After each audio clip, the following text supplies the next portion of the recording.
हाँ। ओम यानि कानि च पापानि जन्मान्तर्गतानि तानि सर्वाणि नश्यन्तु प्रदक्षिणां पदे पदे यानि कानि च पापानि जन्मान्तर्गतानि तानि सर्वाणि नश्यन्तु प्रदक्षिणां पदे। जो है पृथ्वी में पैर रखा तो 3 लोग हिले। एक पृथ्वी हिली, पाताल हिला और जो है आसमान, 3 लोग हिल गए। तो महिषासुर ने बोला कि यार जब मैं पृथ्वी में मैं पैर रखता हूँ तो 1 लोग हिलता है, ये 3 लोग हिलाने वाला कौन आ गया? तो हमारे यहाँ लोगों को जानकारी नहीं हुई ना कि दुर्गा माता के महात्म्य के बारे में उनको पता नहीं है, तो देव गया फिर जो करनी है। तो देवी माता सबसे सब देवताओं में श्रेष्ठ माता है, देवताओं की भी माता है, देव माता है वो। तो देवता लोग भी चाहे कितने ही बड़े देवता क्यों न हो, वो भी माता की पूजा करते हैं।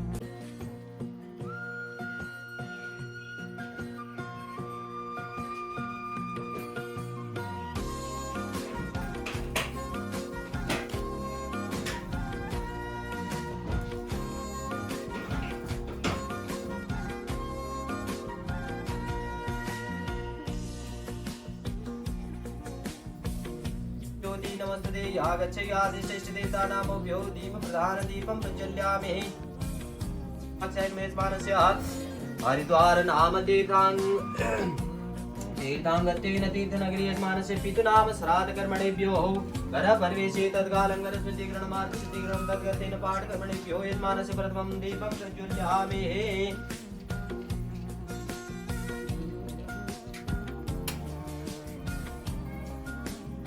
ओम एतन्ते देव सवितुर्यज्ञं प्रास्ते ब्राह्मणते नो मनो जुर्जुर्गदामाजस्य बृहस्पतिरग्निमं तनोतरिष्टम्यज्ञं समं ददातु। चन्द्रमा मनसो जातः चक्षुः सूर्यजातः रुद्राद्वाश्य प्राणस्य मुखादग्निजाय पाणिभ्याय दीपज्योति नमस्ते। ओम दीपज्योति परं ब्रह्म दीपज्योति जनार्दन दीपो हरतु मे पापं दीपज्योति नमस्ते।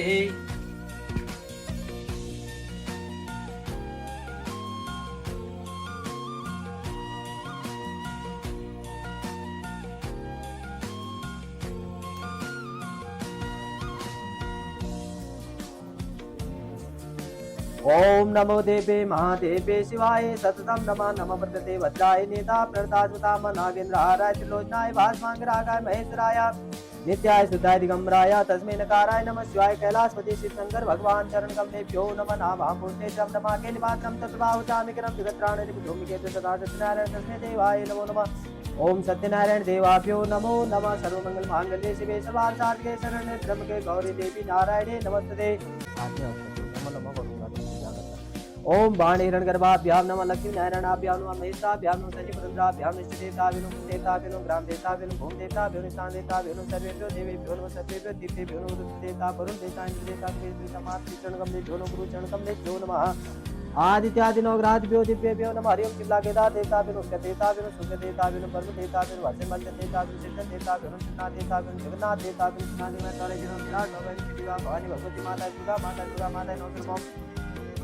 याद अच्छे यादिष्ट भगवान श्रीरेता चरण कमलेभ्यो नमो नमः। मुझे बना दिलाए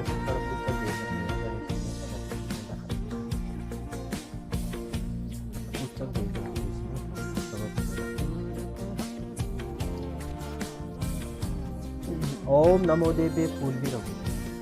नमो देवे महादेवे शिवाय सततम नमः नमः प्रकृते वज्राय नमो देवे महादेवे शिवाय सततम नमः नमो प्रकृते वज्राय नेता प्रणतास्मताम अष्टाविंशति कल के प्रथम चरणे जम्बूद्वीपे भारतवर्षे भरतखंडे आर्यावृतांतर्गत हिम पर्वतक देशे भारत देशे उत्तराखंड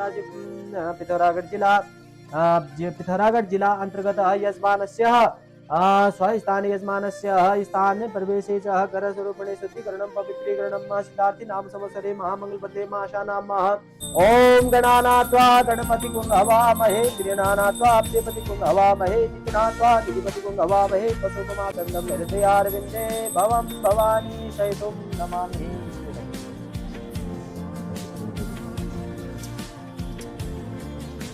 ओम भगवान गणपति चरण कमलेभ्यो धूप दीप नैवेद्यम समर्पयामि। भगवान गणपति चरण कमलेभ्यो नमो नमः।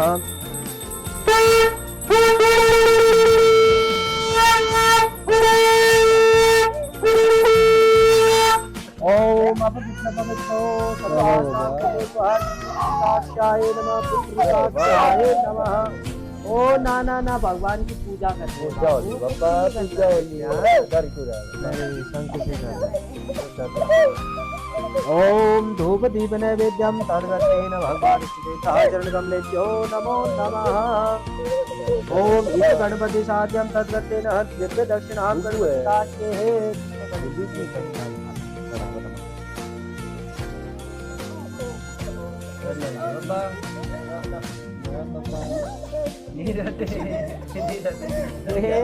रोना भी हंसना नहीं, रोना भी हंसना यार। ओम विष्णु विष्णु विष्णु विष्णु नमः परमात्मा। हाँ हाँ, $1 भी रख दो, डॉलर क्या है, अरे बाबा कोई बात नहीं। ओम विष्णु विष्णु विष्णु नमः परमात्मे पूरांगतेन संकल्प निमित्तम मेस्मानस्य श्री जीवन सिंह राशि नामं श्री जीवन सिंह पुरा परमस्य स्मानस्य धर्मपत्नी श्रीमती लक्ष्मी देवी च यजमानस्य पुत्र पौत्रादि सहितं च मनवांचित फलावाप्ति च घर शांति रूपेण पवित्रीकरणं शुद्धिकरणं पाठ कर्मण मध्ये भगवान गणपति तत्व दक्षिणां दास्य ऐसे समाधि। ओम मंत्रार्थ शुक्ला गणेश आशीष दत्वाद मंत्रार्थ शुक्ला संपूर्ण दक्षिणा शुभो कल्याण हो मनोकामना पूर्ण हो भाग्यवान भगवत चिरंजीवी पालकः आशीर्वाद भाग्यवान होना बहुत सुखमय जीवन होता क्यों है। उससे डर रहा है। ओम रात्रि सूक्तम ओम देवे माता सर्वशेषमः ओम सर्वे देवा देवी मुपतस्तुकास्तम महादेवी तिहि महादेवी तिहि महादेवी तिहि। एक दिन आप पूछ रहे थे ना बेटा, वो क्या बोलते हैं पाठ हमारे यहाँ दुर्गा माता क्यों नहीं मानते हैं, मान सकते हैं, पूजा कर सकते नहीं करके ना, भगवती माता जो होती है ना तो उसकी पूजा सब देवता करते हैं, उनकी पूजा करने से सब देवता लोग प्रसन्न होते हैं।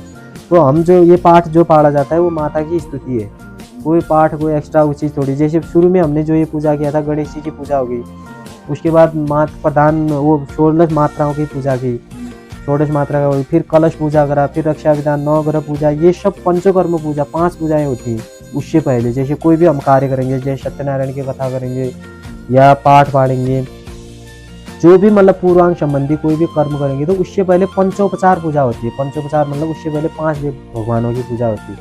पंचो पूजा करके फिर वो जैसे 5 पूजा हमने करी फिर ये पाठ कर रहे हैं तो तब ये पाठ माना जाएगा। तो हाँ संपन्न हुआ। तो इसमें जो है पाठ में कोई एक्स्ट्रा चीज नहीं ऐसी, ये जगतजननी माता भवानी भगवती की स्तुति पूरी उसकी जीवनी लिखी हुई है कि उन्होंने क्या किया था, कैसे वो पैदा हुए, कहाँ से उनका सृजन हुआ, उन्होंने उनमें क्या शक्ति थी और उन्होंने भगवान को कैसे बचाया, कैसे कैसे राक्षसों का कैसा संहार हुआ। एक टाइम में ये भगवान मतलब जितने भी देवी देवता थे भूलोक के वो सब मतलब एक महिषासुर नाम का राक्षस उत्पन्न हुआ ना, उससे त्राहिमाम सब हार गए थे। हार के जब देवता लोग ये धरती छोड़ के जाने लग गए तो अब कहाँ जाएं, किसी शरणागत में जाएं, शरण में बचाओ भगवान बचाओ। ब्रह्मा जी के पास गए, यहाँ के धरती लोक के देवता, तो ये ऐसा राक्षस पैदा हो गया वो हमको यहाँ जीने नहीं दे रहे। तो इन भगवानों ने सबने लड़ा उसके साथ, तो किसी ने मतलब उसको पराजित नहीं कर पाया। तो ब्रह्मा जी के पास गए तो ब्रह्मा जी ने एक युक्ति बताया कि सब देवता लोग अपनी अपनी शक्ति लगाओ, अपनी अपनी तेज को निकालो, अपने जिसके पास जो शक्ति है वो बाहर निकालो और तपस्या करो कहा उन्होंने। तो सब देवताओं के तप से जो है कुछ न कुछ निकला, मतलब किसी के आँख से निकला, किसी के नाक से, किसी के माथे से, किसी के सीने से, किसी के चक्षु से, जो भी हो पेट से, अलग अलग शक्ति तेज में पुंज अग्नि के समान गया। और वो अग्नि के समान जाने के बाद एक पहाड़ी में जाके मतलब उसने पहले तो चमकता हुआ मतलब कोई ऐसा आग का जैसे धधकता गोला जैसे वो चमकता है ना, हीरा चमकता है बोलते हैं, मणि चमकती है, तो सबका वो अग्नि जाके वैसे चमकने लगा। तो धीरे धीरे चमकते चमकते उसने एक देवी का रूप लिया, ऐसी सुंदर देवी बनी कि उस देवी को मतलब देख ही नहीं पा रहे थे उनके, उतनी तेज में देवी बनी, इतनी सुंदर। तो फिर महिषासुर नाम का जो राक्षस था उसने कहा कि जब महिषासुर नाम का राक्षस इसमें जो है पृथ्वी लोक में पैर रखता था तो पूरी पृथ्वी हिल जाती थी, इतना बलशाली था। लेकिन देवी माता जब उत्पन्न हुई, देवी माँ ने जो है पृथ्वी में पैर रखा तो 3 लोग हिले, एक पृथ्वी हिली, पाताल हिला और जो है आसमान, तीन लोग हिल गए। तो महिषासुर ने बोला कि यार जब मैं पृथ्वी में मैं पैर रखता हूँ तो 1 लोग हिलता है, ये 3 लोग हिलाने वाला कौन आ गया। तो फिर इसने अपने दूतों को भेजा वहाँ पे, देख क्या हो कौन है मेरे से बलशाली जो है 3 लोग हिलाने वाला। तो दूत जाके देखे तो दूतों ने देख ही नहीं पाया, उतनी सुंदर मतलब कन्या थी वो देवी रूप में। तो फिर उसने वहाँ संदेश दिया कि अरे महाराज वो तो बहुत सुंदर देवी है, कन्या है, उसको देख ही नहीं पाएगा, इतनी तेज में है और इतनी सुंदर है, उसके मुख पे और चेहरे पे इतना तेज है। तो उसने कहा कि अरे ये तो बहुत अच्छी मतलब उसकी बात है, सौभाग्य की बात है, उसको बोल दो कि यार सीधे बस मेरी से मतलब विवाह कर ले, शादी करने के लिए आ जा। वो राजा हुआ वहाँ महिषासुर का, उस टाइम देवताओं को पराजित करके राजा बन गया था ना। तो उसने कहा उसने मेरे से विवाह करने के लिए बोल दो उस देवी को, नहीं तो मैं जो है उसको भी खत्म कर दूंगा, जैसे देवताओं को यहाँ से खत्म कर दिया मैंने, भगा दिया, ऐसे उसको भी कर दूंगा। तो दूत गए और देवी की माँ के पास गुहार लगाई कि हे माता, हम तो मतलब तुम्हारे सामने भी आ नहीं रहे, हम क्या करें, हम तो अपने उसके अधीन है राजा के। उसने ऐसा ऐसा मैसेज भेजा है कि आपके पास या तो शादी करे या तुम यहाँ से, नहीं तो फिर उसके हाथ आपको दंड भोगना पड़ेगा। तो देवी माँ ने कहा ठीक है मैं शादी करने के राजी हूँ, पहले उसको मेरे साथ युद्ध करना पड़ेगा। देवी ने भी ये मतलब उसके साथ शर्त लगाई कि मेरे से युद्ध करे। तो उसे वो हंसने लगा वहाँ, फिर उन्होंने वही मैसेज वहाँ पास किया कि देवी माँ तो ये बोल रही, वो हंसने लगा यार एक स्त्री औरत वो भी मेरे से युद्ध करेगी, जो मैं इतना तीन मतलब राजा बन गया हूँ यहाँ का, देवताओं को हरा के। तो ऐसे ऐसे युद्ध हुआ, उसके पास कई मतलब सारा यही लिखा है इसमें कि कैसे युद्ध हुआ, किसको हराया, कैसे कैसे। तभी तो ये देवी माँ ने जो है, जो नवरात्रि आती है ना, 9 रूपों का धारण तभी किया था। 9 रूपों का धारण इसलिए किया कि उसके बाद 9 रूपों को धारण करके उस प्रकार के राक्षसों का संहार करने की शक्ति उसको प्राप्त करनी पड़ी।